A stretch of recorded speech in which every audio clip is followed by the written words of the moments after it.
What's up, everybody? Welcome into another edition of Crush City Territory. I'm Chandler Rome, joined by Tyler Stafford and Josh Reddick, 2 days before the winter meetings officially begin in Orlando, Florida.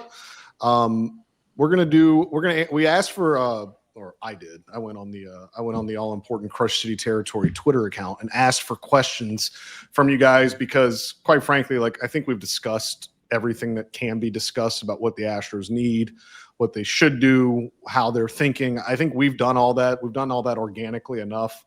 I was just kind of curious as to what you, the fans and the listeners, were thinking about, what you wanted answered.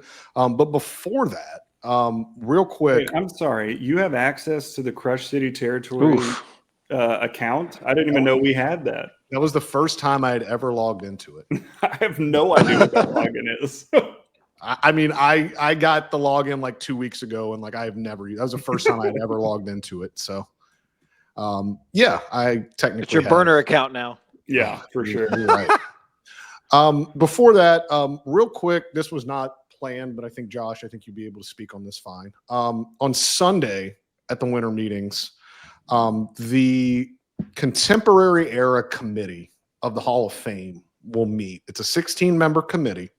And they will vote on the ballots that are on. They will vote on the players that are on this year's era's ballot for induction to the Hall of Fame.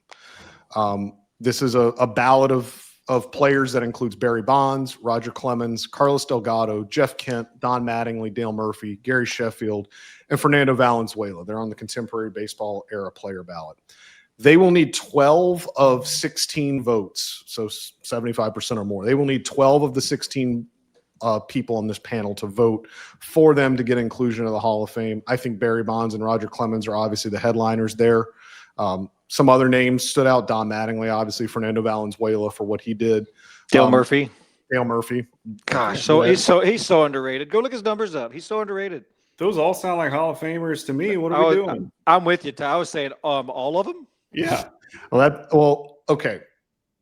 Josh, as a Georgia boy, as someone that grew up probably watching or hearing about Dale Murphy, I'm sure you have thoughts about him, but let's narrow it to maybe what the bigger discussion will be about, and that's Barry Bonds and Roger Clemens. I don't think I've ever asked you this, Josh. Where do you stand on those two guys? And do you think that certainly on the field they merit inclusion into the Hall of Fame? And I can't pretend to know what these 16 voters will think when they meet on Sunday, but what do you think about Barry Bonds and Roger Clemens and their latest attempt to get into the Hall of Fame? Oh, they deserve to be in 100%. I mean, Barry Bonds was the best player we've seen in a very, very long time. And that's, obviously Shohei Ohtani, what he does, but I mean, nothing is compared to what Barry Bonds has been able to do in this sport, much less for Roger Clemens. I mean, you look at everything he's done with, 7 Cy Youngs. I think Barry was 7 MVPs for Barry, right? Which obviously is the most of all time. And just, I mean, there's numbers, everything you hear about Barry Bonds. Like, you take away his 700-plus home runs, he's still above 300 hitter. His OBP still over 400. His numbers don't really effectively change when you take a certain category out. And just the dominance of the guy. This guy had 600-plus plate appearances a year and walked 200 times. What? Yeah. What? Nobody does that. And then you think about the other 70 times that he goes up to the plate, it's either a homer and even if he does get out, usually his outs are barrels everywhere to the ballpark. Just a guy who had all kinds of domination, control of every at bat. And, even before he stepped in the box, I mean, guys were scared of him. So there's not many guys like that even come even close to that level of fear that Barry put into everybody. Look, did they get suspended for anything? Did they break a rule that got them? That's what baseball was at the time, and it is a museum. It's not getting sent into heaven, right? It's not like some moral thing. Did they break a rule? Nope. I mean, that's a gray area, right? But no, a bunch of other people did too, and that's what baseball looked like at the time. But look, there's people in there from the 40s and 50s that are also detestable, awful, morally unsound people. Yep. And it's it's a baseball museum. What did they do in baseball? I think the line for me is the like integrity of the sport thing. Like I get why you wouldn't want Pete Rose in just because like. No, you can't. Pete Rose deserves to be in as well. The man never bet I against agree. himself.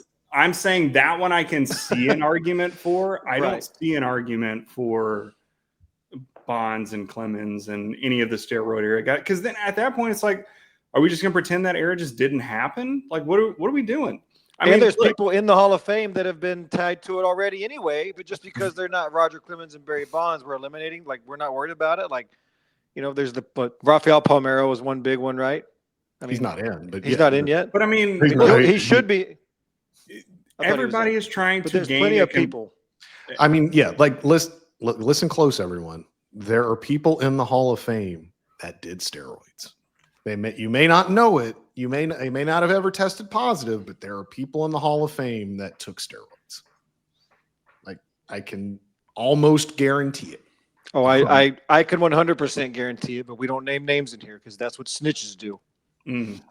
Speaking of, you had quite the day the other day, Josh. I've had a great week. I did that baseballer show probably about 2 months ago, and it's finally coming to fruition. And I think that's what got us on the dad show yesterday. And we just went off, man. It was fun. We did talk Astros for a little bit. But yeah, it was fun. Stuff that needed to be said and needed to be heard. So, this guy didn't save baseball. He was just as down and dirty as most of us were. So it needs to be said. For those curious about the members of the voting committee, the 16 people that will vote, I think it's a good mix of people. Fergie Jenkins, Jim Cott, Juan Marichal, Tony Perez, Ozzie Smith, Alan Trammell, Robin Yount, Brewers owner Mark Adonacio, Doug Melvin, who works for the Brewers, Angels owner Artie Moreno, Kim Ng, the former Marlins GM, Tony Reagans and Terry Ryan, and then 3 media members, Steve Hurt, and the Athletics, Tyler Kepner and Jason Stark. So a good mix of, they'll get the players' thoughts, they'll get the ownership class's thoughts, and they'll get the journalists' thoughts. So we'll see. I still don't think Bonds and Clemens will get the 70. They need 12 of 16. I think somebody or some people will get elected from this election, maybe Don Mattingly, maybe Dale Murphy. But I think it'd be tough for Barry Bonds and Roger Clemens, just given everything and how polarizing it is. I think eventually one day they will end up there. Posthumously? Perhaps. They wait till they're gone. That's sad because then it's not the Hall of Fame. It's a big building with great players in it. It's not the building with the best of all time. So, yeah. And it sucks because that is a magical place. We'll make our own separate museum for here's what baseball looked like for 20 years that for some reason we just don't talk about. We'll build it at the end of the street that the Hall of Fame's on, Yeah. And they were too good to be in the Hall of Pretty Good, the prestigious Hall of Pretty Good that yours truly was in the first class in. So yeah, Josh Reddick, first ballot Hall of Pretty Good outfielder. Congratulations. Mm-hmm. Third inductee, I think. Has Mike gotten in that yet? You got to hold that over Michael Brantley. Mike Brantley, his WAR was too high to be even qualified for it. So no, no. There's a WAR. I think it's like 36.5 is the highest you can be as a WAR player. I would think Mike's higher than that because I was according to Baseball Reference, he was 34.1 career WAR. Ooh. Then maybe not. I have to double check those numbers and see what it is. It's. If it is, he should be unanimously. If it is in his case, yeah. Unless defensive metrics come into play, then if they're letting scrubs like you in, Brantley's got to be in. Bro, highest, and I was the highest paid platoon player in the history of baseball. So if I can get in it, Michael Brantley can sure walk into it. Oh well, we got to get. That's our next order of business. Getting Mike into the Hall of Pretty Good.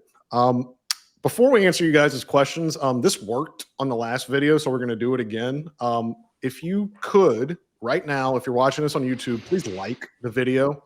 Likes help us a lot. All you got to do is please subscribe to the channel as well. That helps. But if you don't want to subscribe, all you can do is just hit the thumbs up button down below. That helps us a lot on the YouTube algorithm. You can also please subscribe to the YouTube channel. You can subscribe on Spotify, Apple, wherever you get your podcasts. We're all there. So it worked last time when we asked you guys early on to do it. I'm looking at the likes right now, and the likes on the last YouTube video were way up of the previous ones. So maybe it'll work again. So with that, we will get to some questions that we received from all of you. First, let me share this screen well. All right. First question, and I think a lot of people are going to wonder why we're starting off with this one, but it launches into a broader point. It's from Ted Green, and he asks, were the Astros in on Cody Ponce? Cody Ponce, for those that do not know who that is, he was the KBO MVP last year. He was a teammate of new Astros pitcher Ryan Weiss with the Hanwha Eagles. And yes, the Astros did have legitimate interest in Cody Ponce. They did not get him. He got 3 years and $30 million from the Toronto Blue Jays. This jumps into a bigger point. Why do players often pick teams in free agency? Because it's the teams that give them the most years and the most money. Cody Ponce got 3 years, $30 million. It's a $10 million AAV.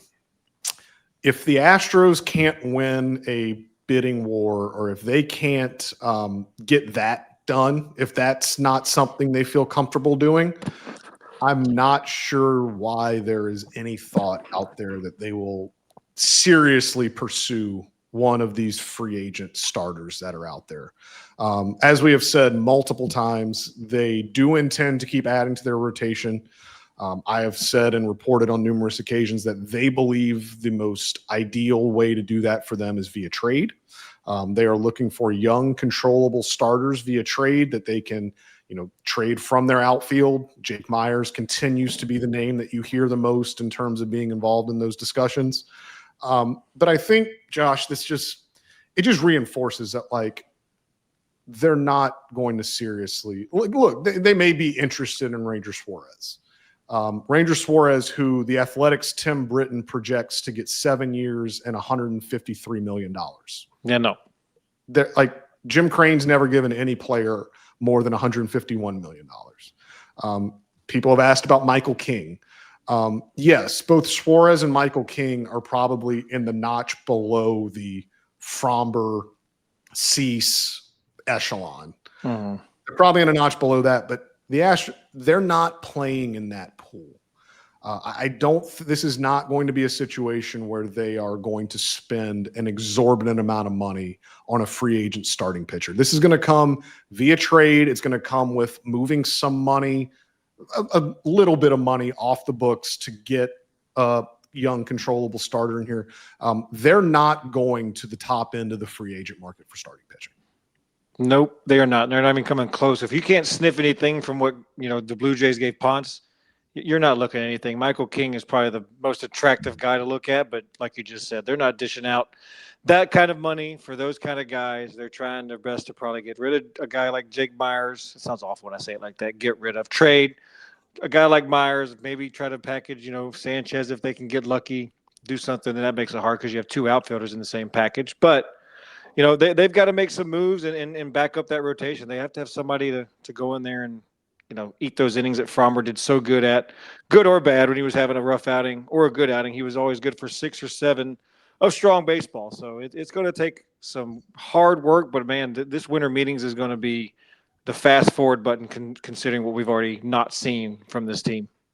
Yeah, and I think there's something to be said, too, about when you're signing these big free agent pitchers.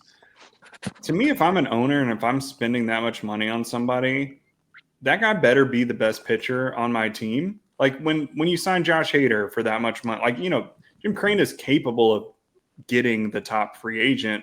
Mm-hmm. But if I'm an owner and I'm handing out, $20-30 million a year to a free agent, that guy better be the best pitcher. And nobody that's available is better than Hunter Brown.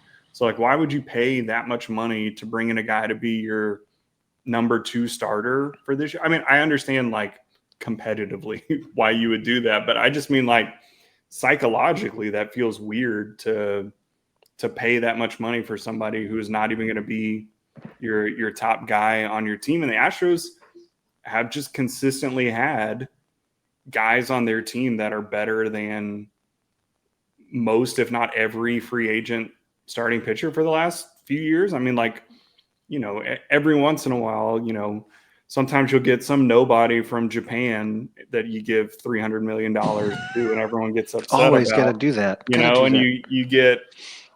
Did you hear my impression of you on the last podcast, Josh? I said about Ryan Weiss. I said, how are you going to give somebody $1.6 million who's never even thrown a pitch in the big leagues?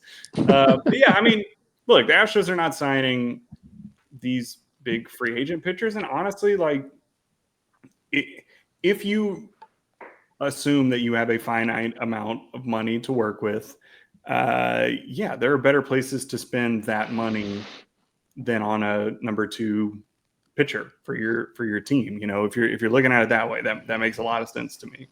I think it's important to remember too that, like, Jim Crane, like you mentioned the Hader deal, like his big splashes are for, like, and I do not consider Jose Abreu and Christian Walker big splash. In the relative grand scheme of things, 3 for 58.5 and 3 for 60 for this team is a splash. For baseball at large, that is not a splash. But for Jim Crane's big splash deals that he has done to Altuve, to Hader, it is for guys, and it is to reward guys that give meaningful upgrades. And look, Michael King would meaningfully upgrade this rotation. Don't get me wrong. So would Ranger Suarez. Like, 2 guys that durable veteran, they would help this team. I just don't see them as the people that are going to reset. That's not going to shift Jim Crane's longstanding philosophy of going beyond 5 years and going, beyond $100 million for a pitcher. I just don't see that. Again, the only way I see that changing is if we get to the last week of January and Ranger Suarez and Michael King don't have teams, and their demands have to come down a little bit. They have to be okay with taking a 2-year deal with an opt-out after the first year. And that's where I think the Astros would get involved. But right now, as we go to the winter meetings, I would not be thinking that you're going to get news in the next couple of days that the Astros are in agreement with Ranger Suarez or Michael King. So yeah, I think the meaningful upgrade is a really good point, because if there was somebody on the free agent market right now that was demanding 7 and 150, 160 and played second base, I guarantee you that would be a legitimate conversation that you have. Because if you look at the Astros right now, like, you don't know that not just for this season, but like, there's nobody that you're counting on. So if you can lock in a position like that, then I could absolutely see that being the case. I mean, again, same thing that you did with Hader. You look at your team and you say, Presley's getting older, we need a closer. That's what really good teams need in October. This is the best one out there. Let's go get him. And, right now there's just not anybody in the free agent market that makes sense for the Astros to push everything in on. Because again, if you sign that contract this year, then, the next season, that money is already spent, and there might be somebody that makes a bigger impact on your team that, you're not able to go out and get. But again, we've talked about it, but there's a huge difference between not paying whoever this Ponce de Leon fella is, $30 million because you don't think he's worth it, and pocketing the money, versus what Jim Crane has shown that he's done, which is, I'm going to spend that $10 million a year elsewhere. I'm not just like, he's going to get up near the luxury tax, if not exceed it, every season. He's proved, I'm not saying he's not, but he's not going to be $50 million under the luxury tax. Yeah, he's not pocketing it. Yeah, I'd be surprised if I would be very, very surprised if we get to opening day and this team has exceeded the luxury tax. Yeah, but he'll get close. Like, I mean, they're already close. They're already like close, 25 to $28 million away. Like, I would quantify that as close. But yeah, I don't think this is going to be I would be very surprised if we get to opening day and they're above the luxury tax. He's got enough money. Yeah, he does. Well, if they start 40-12 or whatever, and they need 2-star, then yeah, they'll go out and get somebody. And that's been his MO Yeah. his entire ownership tenure. And it's worked. Right. Yes. So, like, all right, see what happens. This may be my favorite question from Joshua S. Great name. Great, yeah. Who starts more games in left field this year? Jose Altuve, Jordan Alvarez, or Jesus Sanchez? And then for Tyler, who has a greater influence on your life, Brian Regan or Jim Gaffigan? We'll handle that one last. But if I had to guess right now, I would probably say Alvarez. Of those three guys, I think they want to DH Altuve more than certainly they did last year. I think they understand that he's turning 36 years old, that his defense anywhere on the field is not very good. He was okay in left field last year. He didn't do anything to embarrass himself, but I think they would like to keep him to the DH role as much as they can. But I think it's a fascinating thought exercise, Josh. Like, I would say Alvarez, but I don't feel great about that prediction. I was immediately going to say Altuve, just because you just don't know what's going to happen with Jordan. Like, what's going to linger, what's going to need days of rest, what's going to need those half days off at DH. But I guess I'm kind of backing it. Like, he didn't embarrass himself. Obviously, he's nowhere near the defenseman that you would want there. But I think on the line of things that he stays pretty much healthier than Alvarez does, and I guess that gives him the little push for me to be out there more than he will. I'll say Alvarez just because he enjoys playing left. He's a good left fielder. He's not gonna wow anybody, but he is a natural outfielder. In a sense that Altuve is not, and also with the way that the roster is currently constructed. Again, I know that things change, but the way the roster is currently constructed, Altuve is going to have to play second base, more than they would like to until they can find somebody to do that. Because even going into last year, they thought that they had found a solution of, getting Brendan Rodgers and having Dubon and, all these other pieces in place. And maybe Bryce Matthews is here or whatever. And that just didn't materialize. Like, Altuve still had to play 50, 60 games at second base just to put a lineup together. And even if you don't want him to play there, the flexibility that Altuve has to play any other position just makes it more likely that Alvarez is going to be the one that plays more games in left field, because he literally cannot play anywhere else other than left field. You can always sneak a game in with Altuve at second. Even if it's 15, 20 a year, that's going to mean Alvarez plays more in left field. And every time Hunter Brown pitches and there's 8 to 10 strikeouts. Yeah, no, they're not letting him play anywhere near an infield with Hunter Brown on the mound. Yeah, I mean, look, right now, your lineup is Alvarez in left field, Altuve at second, and Paredes at DH. Again, I know that's not what it's going to be when you get there, but that's what it is right now. So that, I would certainly assume Alvarez would play a little bit more.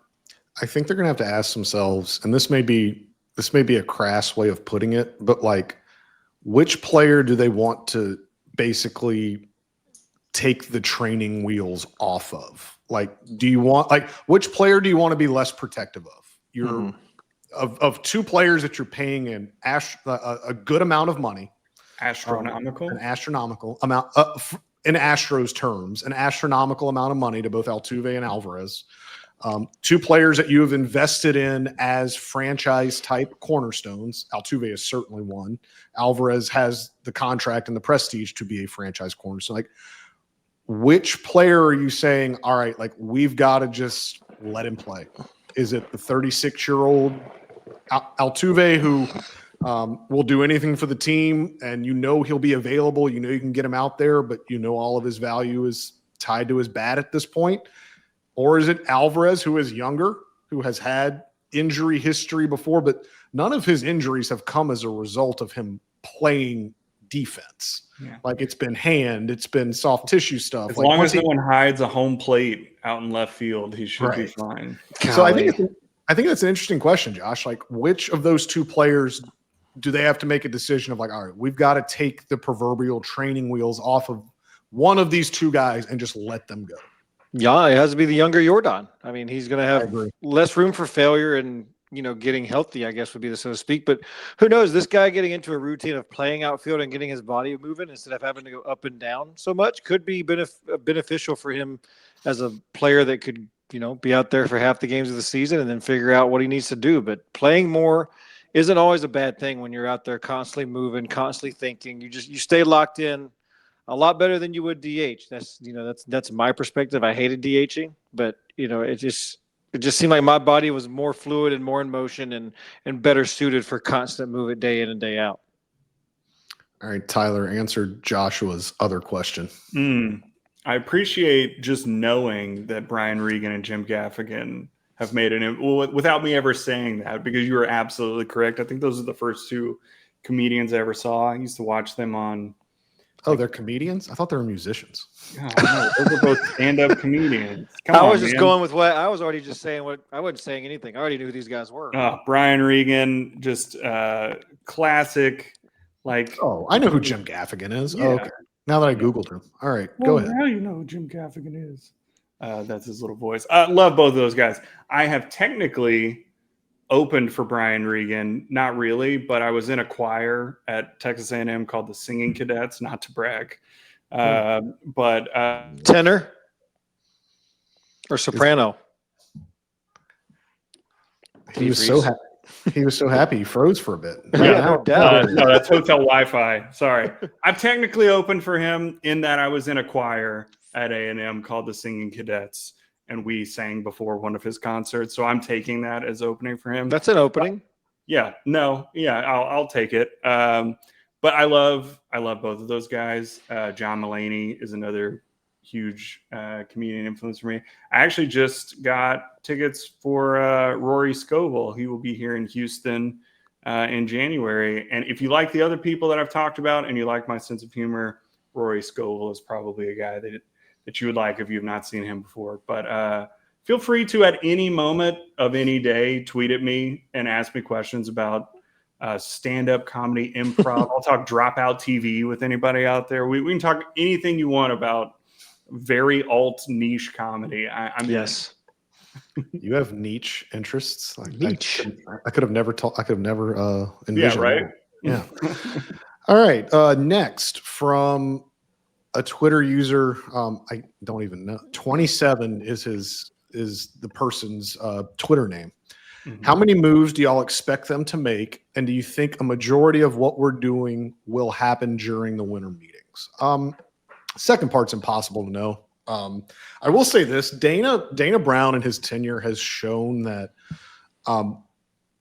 when he gets something that he like, there is no hesitation. Like, he just does it. Like, you saw it last year with really how the winter meetings went last year. Like, he floated on the first night of the winter meetings last year that they were open to trading Kyle Tucker. Kyle Tucker was traded 3 days later. Like, it got done very quickly. The Nolan Arenado situation, they had the Arenado deal on the table for about a week. Arenado declined to waive his no trade clause, and then a day and a half later, they had agreed to terms with Christian Walker. Dana has shown himself to be someone that doesn't wait around, that likes to get a little bit aggressive, that likes to jump the market a little bit, that isn't going to be one of these GMs he is calculated, don't get me wrong, but he's certainly not going to be one of these GMs that's playing these mind games just to be like, all right, like, if I hold out for this long, I can get this in a package and I can like see what the other teams are doing and see what that does to them. Like, no, he is very much I got what I want. I know what I want. Let's just do it. Let's get it done. So that being said, I probably would have to get a better feel, like, as I get to the winter meetings, like where they are in terms of trade talks, in terms of what they have things lined up. But if they get to the winter meetings and they've got like the framework of a couple deals that they're thinking about, I would not be stunned at all if they pull off a trade or two at the winter meetings, just because that's how Dana is. He's a very I'm trying to think of the best way to explain him. He is definitely the antithesis of many of the modern GMs who just like to wait out the market and like wait things out and like wait till the last minute and juggle 8 different offers. And then, all right, like, I'm going to decide, like, no, if he gets who he wants, then they're going to go with it. So kind of a cop-out, I guess, answer, but how many moves do y'all expect them to make? I I don't know. I mean, they need a backup catcher. I don't think we've talked about that. I'm just guessing 3. I have no validity or context for it. That's just my guess. I think they will make a trade for a start. I think there will be a trade that involves a starting pitcher coming back to the Astros. I think they would very much like to have Brendan Donovan on their team. I don't know if they're going to have the wherewithal to do that, especially with how much interest Brendan Donovan has around the league. The thing that makes the starting pitching acquisitions a little bit easier is just that there's just more of them. Like they can go to different teams. I know everyone wants to know, like, who are they talking to? Who are they targeting? Like, I don't know. If everybody. The phone calls are made.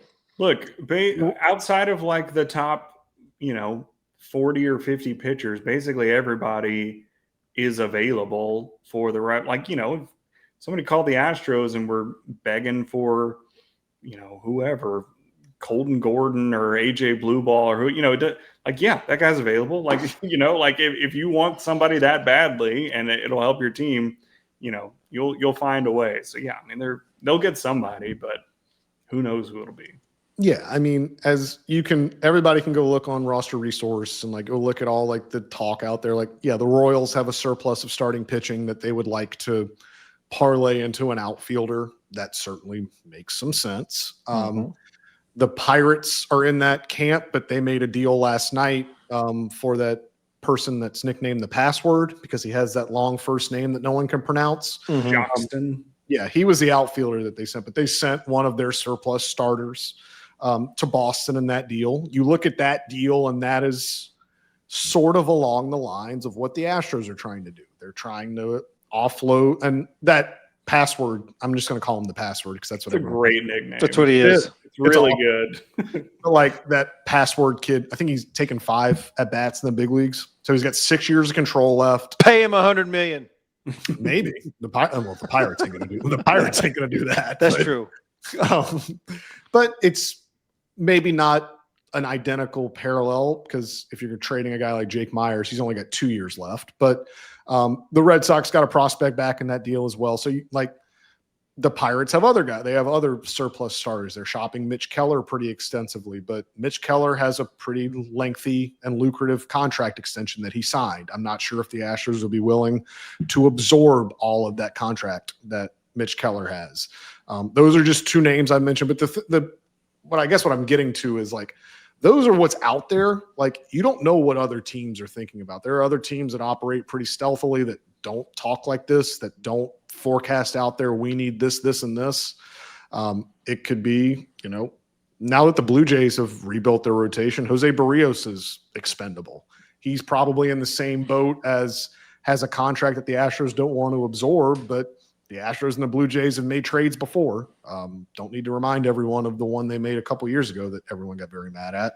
Honestly, finding a starting pitcher that you're paying more than you would like to, if a team needs, I think that's where you can find a home for Christian Walker, where you can both have contracts that you're not interested in having, and then, swap those where it makes more sense for one team than the other. For me, the problem with the Myers market is I think it's a really specific type of team that could use Myers.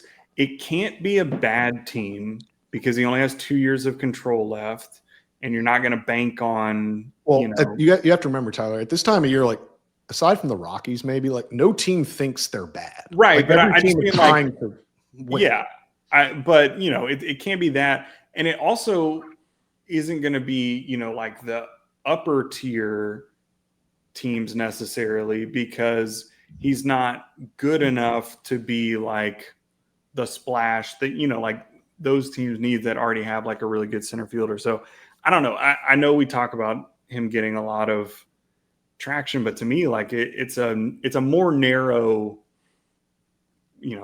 sale than anywhere, obviously, because there's only 30 center fielders. So we'll see. But, and I think what helps the Myers market that maybe we didn't discuss is there's not many. Kyle Tucker's out there, obviously, but other than that, there's not a ton of free agent outfielders available. Him and Tucker and Bellinger, obviously, but they're they're going to go to like the 5 teams that can afford them. Mhm. I'd rather have Jake Myers than Cody Bellinger. Sure. But that's I just mean like I think that I would say, even contract aside, I think that Jake Myers will have a better year than Cody Bellinger. Like, even if it's not contract related. But that's why I think Yeah. Jake is getting so much interest, is because like he's cheap, he's got another year of control, his value's never been higher, and it's for all the teams that don't want to go spend $400 million on Kyle Tucker and $350 million on Cody Bellinger. Yep. All right, another question. This one is going to be from Sports at Tyrese Helmet. Is that Robert Ford's burner? Maybe.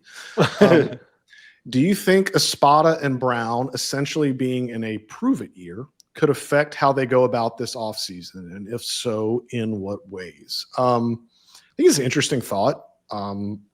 He means Dana Brown. I was Yes. like, what is Hunter Brown proving? What more do you need from this man? Come on, Tyler. Give it the team. He means Dana Brown, who is in the last year of his contract. He means Joe Espada, who is also in the last year of his contract. Neither man has gotten an extension, as far as I know. They're the definition of lame ducks going into this season, and it's not unfamiliar here. Dusty Baker was a lame duck for pretty much his entire Astros tenure. James Click went into the 2022 season as a lame duck. They won the World Series, and then he was no longer a lame duck. I don't know if it affects their offseason. I think I at the end of the day, it's Jim Crane's money. So like he's the one that's got to be the final okay of like giving money to certain players, and he's got to okay everything because he's the owner. So I don't think that necessarily impacts their offseason. Now, if we get to early July and if they're right around 500 and you got to make a decision, buy or sell, and you got these guys in the last. Do you want Dana Brown running the trade deadline if you've got to make some pretty franchise-altering decisions in July when he's a lame duck? Like that's when I think this conversation gets a little bit more interesting, Josh. But I don't think the offseason. I don't think. I mean, you can speak to this as a guy that was a free agent. Like, do you put that stuff in your mind? You look at like, oh, this manager's only not under contract next year. Like, I don't want to go there. Like, I don't think it affects like who they can acquire, who they're going to talk to in trades. I don't think it affects the offseason much. No, I agree. I don't think it affects anything. If I'm looking at it as a free agent player, like most of the managers you talk to, you don't really know them well enough to have that kind of connection to even consider like, oh, if Joe Espada is not going to be there next year, I got to worry about meeting a new guy. Like that usually doesn't affect any decision that I'm making, because you're looking at the talent of the team when you're looking at what you want in a contract. So, but I'm with you on if they have to end up fire sailing at the break, and do you really want a guy who's not going to be there next year at the reins? Like that makes is he going to benefit you at the best of his ability? Probably not, because he's not going to be there. So that's definitely something where I'm with you on the Jim Crane is obviously the final decision maker on that, but. No, I don't think it affects anything that they do in this offseason, because they're just going to go out there and try to win. I mean, what you just said, I think, is why it doesn't affect anything. Jim Crane makes the final decision anyway. Dana Brown is an advisor to Jim Crane. He is not running this and checking in with Jim Crane once a year to let him know how his investment is going. Like, Jim Crane is very involved and knows what's going on and has opinions on things. And, it's also, I mean, Jim Crane is from the business world, and look, I'm in sales. My contract is day to day. Like I get fired at any moment of any day, and like you're not signing these long contracts to do these jobs in the business world. So I don't think it affects anything. Yeah, I tend to agree. Again, I think we'll have a more fascinating conversation come July if they're teetering around 500, if they're 3-4 games back in the division and they really have a decision to make in terms of what direction do they go with the deadline, then I think this is when this comes into play. Who knows? Maybe they'll be extended before then. I don't know. I didn't send this one in the text to you guys, so we would talk about, but I think you guys can prep on the fly. I hope it's E not- asks, JV reunion still as likely as previously thought. I'll say this. If Jim Crane wants him, he's going to get him. I think the Verlander situation is far more of a Jim Crane and Justin Verlander direct discussion than anything the baseball ops team will do. I don't even think JV probably doesn't even have Dana Brown's number. Doesn't even does he really need an agent at that point? Probably not. No, there's no center line there for him. I'm going straight to the source, straight to the CEO around everything else. Yeah, and I mean, I know we're laughing, but like, guys, that's how this works. I mean, it's funny, but I mean, if you don't know how close Jim and JV really are, the contract is just that's what it is. The contract is going to be one of them thumbs upping the other one's text of what amount of money they want, and then they're just going to count that as legal, and then they'll show up to work. And I would love to see that text thread because I guarantee JV's reaching out every day. And again, like, everyone can think like we're just pulling this out of thin air. Like, Justin Verlander was at Daikin Park last year with the Giants and said on the record, yeah, when the Giants offered me this contract, I called Jim and asked if they could match it. And in so many words, he said basically that Jim told him at that point they couldn't do that. And so that does show you that this isn't going to be some blind, we want Justin back. Like, Jim's not going to do it unless it makes fiscal sense, unless he is okay with the number, unless they can come to meet in the middle. But yeah, if this is going to be, so you asked me like the likely, or we asked us the likelihood, like that's trying to get into Jim Crane's mind. And I can't do that. So I think that situation is likely regardless of where the team's at. I think it's as soon as the kind of main questions that we've talked about are answered for the Astros. What do we do with Myers? What do we do with Paredes and Walker? Once those are done, you have a good sense of how far you are away from the luxury tax. You know, if it's 25, 30 million, then it's like, yeah, JV, here's 15 million. Come on in. If it's 11 million because somehow you made a trade and you took on a little more money than you thought, but you think that you've meaningfully upgraded your team, then maybe it's, I'd love to, but this is how much money that I had, whatever. But I think as soon as those things are answered, JV signing somewhere within a couple of days after that. That's fair. And I mean, make no mistake, like Justin would come back. Like again, this is not me like guessing. This is Justin has said this. Like, he's like always wants to come back. Like, again, he and Jim are very, very close. Like this. So I think Tyler, I think you nailed it, Tyler. Like, I think they need to get a lot of these other uncertainties settled. I think once maybe Jim or Justin for that matter sees which pitcher they acquire, and then maybe can they get one of the big money in quotation marks? Are they going to trade Paredes and his $10 million ARB salary? Are they going to trade Walker and some of the $20 million he's owed this year? Like, if they can answer those questions and then we get to like mid-January, then it's like, all right, then like they can really start to have the discussions. But Verlander doesn't need to know what team he's on until the third game of the season. Like, his preparation is not going to change based on what uniform he's wearing. Like it doesn't matter if he signs now or if he signs the day of his first start. Like he's going to be ready. He'll be game ready. Yeah. He'll be game ready. Just go straight in, throw a jersey on, and put some M&M on the headphones. You remember after the Astros era, Roger Clemens, when the Yankees signed him in like June and he was just making like $1 million a start and he like didn't travel with the team. He just showed up on start days and does that. Like, that was my favorite part of like late in career Roger Clemens was like he literally had it negotiated. Like, if I ain't pitching on a road trip, I ain't going. Yeah. And you know what? That was so badass. Like, yeah. I mean, I think Verlander enjoys being around the team more than Roger Clemens did. And like again, look back at one of my favorite moments. When I think about the golden era of the Astros, I think about Game 2 of the World Series of Verlander and his, hairy arms coming out and yelling at the team to get like in his awful cut shirt. Yes. But like he he enjoys that. Like he likes me. So I don't think that he would do that anyway. No. But if he wanted to, go ahead, bud. You do whatever you want. But yeah, I think that stuff gets settled as soon as the Astros know who's basically on their team and how much money they have left to spend. It's not an exaggeration to say if the Astros sign Justin Verlander, when they come to an agreement with him, like Dana Brown will be told, like, hey, we have an agreement. Hey, with we Justin got Verlander. Announce it.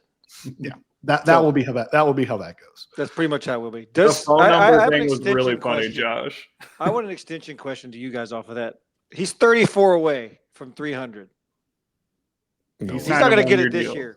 No way. No. I don't think he gets. I don't think he gets. You don't think he gets it at all? No. Oh. I mean, just that's three full seasons pitching on a good team, pitching well, and I don't think that's there. It's like the Randy Johnson. Remember when Randy Johnson was chasing it forever and he just kept going until he got it? Like, do you give him that send off? He was way closer though. He was very close. Johnson was in like the 280s. Like it was a lot closer, and that was back in the day where even bad pitchers went 6. I mean, certainly Randy Johnson. Yeah, your number 4 was going 6 innings. Yeah, you know, like that's not the way they like. I mean, who led the league in wins last year, Chandler? Probably Yamamoto. Talk amongst yourselves while I look it up. I mean, again, like even a Max Fried led the league in wins with 19 last season. A best case scenario for Justin Verlander. I mean, I'm talking like just peak for a 43-year-old guy. 10 wins. Team. I was going to say like 12 would be like an insanely good year. Mm-hmm. Something went really well. He's like 12-4 with a 3.2 ERA. He'd have to do that 3.5 years in a row to get 300 wins. Like he's not doing that. Along with, you don't know if you're playing a full season next year. That is true. Yeah. The negotiation is coming. That's true. Right. Like the owners will probably lock the players out, and like there is I don't want to put a percentage on it because I don't cover this stuff, but you're looking at a possibility of a shortened season in some capacity next year if the labor dispute gets as nasty as it could get. But if I can quote the great Tony Clark, save your money, boys. Anytime we're coming to negotiations, save your money, boys. The one thing about, like you mentioned, like, do you let Verlander just go as long as he can to try to get it? The one thing he's always been forthright about, Josh, and I'm sure you can relate to this as a player, like he has said on numerous occasions, like it is his goal to pitch until he's 45 years old. Next year will be his age 43 season. But he's also said like he's not going to have 45 as this like number set in stone because he doesn't want to embarrass himself. He has been forthright in saying like he does not want to go out there and just be like a novelty or go out there and if he can't get outs and if he's going to embarrass himself on the mound and if it's just not there, he knows when the time is right to walk away. Right. If he hadn't had the second half that he had last year, I don't know that he'd be back this year. Like he started rough at the beginning, but I think the last couple of months gave him enough hope to say like, okay, well, I'll try this and see what happens.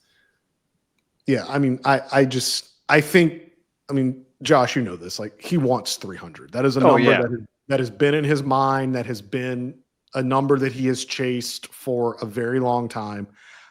I don't claim to know Justin well, but just in the years I covered him and listening to how he thinks and talks about his legacy and the game, I don't think this would be a situation where he keeps coming back just to try and reach that number. I think he's going to pitch until his effectiveness is gone and wins and losses be damned. He's already in the Hall of Fame anyway without 300, so I could get behind 300 that as well. is just an absurd amount of wins. No one is ever coming close to 300. Just for you math whizzes at home, is if you averaged 15 wins a year for 20 seasons, that is 300 wins. Like that's never happening ever again. I mean, not if he ran. Look how many guys throw like what have 30 plus starts a year on the regular now. Like it's four guys. But even with that, the way that the parity of teams make it so too, where like you don't have the like old Yankees teams where you can rack up 25, 30 wins in a year. Like you're not leaving games often enough and thinking that you're going to be able to close those out. Like think of how many games Verlander has lost in his year of no decisions, where he's only gone 5 or 6 innings, where if this were 30 years ago, he would have gone 8 and just seen what happened. But like, I mean, I don't think anyone is getting, No. I mean, 200 is crazy. Getting to 200 is a crazy amount of wins. Real quick, Justin is the active wins leader in Major League Baseball. He's got 266 wins. Clayton Kershaw, who is now no longer active, he was, as of last year, he was the second active winningest pitcher at 223 wins. Max Scherzer has 221 wins. Garrett Cole is fourth. Do you want to guess how many wins Garrett Cole has in his career? 115. I was going to say like 140. 153. Yeah. Again, and if he gets to 200, like he is one of the best pitchers of the last 10, 15 years. Like he is the pinnacle of pitching performance, and he's not going to come anywhere near, any of those numbers. Like you have to reevaluate from those types of numbers now in a way that you just didn't before. You're not going to rack up those counting stats as a pitcher anymore. And the thing that would just annoy me is that like it's not within the pitcher's control. Like Justin can pitch 7 shutout innings, and if the bullpen comes in and gives it up, or like if the bats don't show up that day, it's like, and then you look, that's kind of what happened to him with the Giants last year. Like he pitched well in a lot of those games that he lost, and no run support. Yeah, I mean, judging any pitcher by wins and losses doesn't matter. We're only talking about it because Verlander wants to get there, but I mean, that's not happening. No, it's not.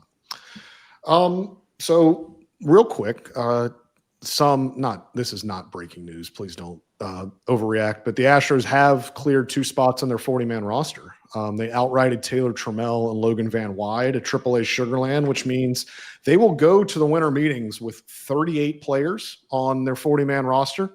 There's going to be a 39th at some point in the next couple of days when they officially announce Ryan Weiss's contract, but they will have an open spot on their 40-man roster as they enter Orlando. I think most of the Astros contingent is flying there on Sunday afternoon. We mentioned earlier the Hall of Fame, the Contemporary Era ballot will be voted on Sunday night, and then everything really kicks into gear on Monday. Dana Brown will speak to the Houston media contingent that is there on Monday at, I believe, 3 Central Time. Joe Espada will do his media session at 4 p.m. Central Time on Monday. So we'll have plenty to talk about next week after the winter meetings wrap up. But until then, you can follow me on X at Chandler_Rome. You can follow Josh at JRedDubDeuce. And you can follow Tyler at Tyler C. Stafford. As always, guys, please like the video on YouTube. Please rate and review us on Apple and Spotify. Please subscribe anywhere you get your podcasts and to the YouTube channel. Like I said, it'll be a busy week coming up at the winter meetings. Could have a lot of transactions, could have a lot of things changing. It could all look the same. Who knows? But we'll talk about it either way on Crush City Territory. Thank you guys, as always, for listening, and we'll talk to you soon. See you. Do whole podcast, get whole snow cone. Do half podcast, still get whole snow cone. Bye.